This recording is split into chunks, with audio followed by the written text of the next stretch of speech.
এ ওরনা পেঁচায়া ফ্যানের মধ্যে চলে আত্মহত্যা করে। কত বড় পাগল! তুই বললি কেন? গালি দিছে তো কি হয়েছে? হ্যাঁ, বুঝতে চায় না, হতাশ হয়ে যায়। আর বয়স কম তো, ইচড়ে পাকা, অল্পতে কাবু হয়ে যায়। ছেলের বাবা মেয়ের বাবা উভয়কে আমি বলি বিয়েটা সহজ করে দেন, সহজ করে দেন।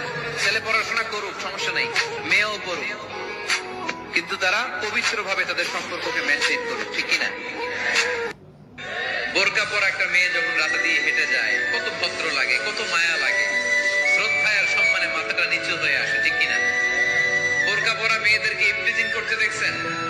তারা সাধারণত ইফটিজিং এর শিকার হয়। যাদের ওড়নাটাই গলার মধ্যে ঝুলিয়ে রাখে, বুকটা দেখিয়ে রাখে, টাইট ফিটিং জামা পরে এদিক সেদিক ঘুরে বেড়ায়, এরাই সাধারণত পুরুষদের দ্বারা আকৃষ্ট হয়। আর ছাগল রে কেউ কোনোদিন বলে না যে তুই ছাগলের মতো ছাগল হ, বলে? গরুরে কেউ কোনোদিন বলছে তুই গরুর মতো গরু হ? আপনাদের এলাকায় গরু টরু তো নাই না, এজন্য বুঝতে অনেক কষ্ট হচ্ছে মনে হয়। আছে গরু? গরু পালেন না আপনারা? পালেন পালেন? তা আপনার গরুরে কোনোদিন বলছিলেন যে তুই গরুর মতো গরু হইস? ছাগলের কেউ কোনোদিন বলে না তুই ছাগলের মতো ছাগল হ, কিন্তু মানুষকে বলা হয় তুই মানুষের মতো মানুষ হ। কারণ মানুষের মতো মানুষের বড় অভাব। ছোট্ট মেয়েদের দেখবেন ওরা পুতুলকে বাচ্চার মতো আদর করে, এটার দুধ খাওয়ায়, এটার জন্য রান্না করে, গোসল করে, আছে না নাই? আম্মা জান আয়েশা রাদিয়াল্লাহু তাআলা আনহা পুতুল নিয়ে খেলা করতেন।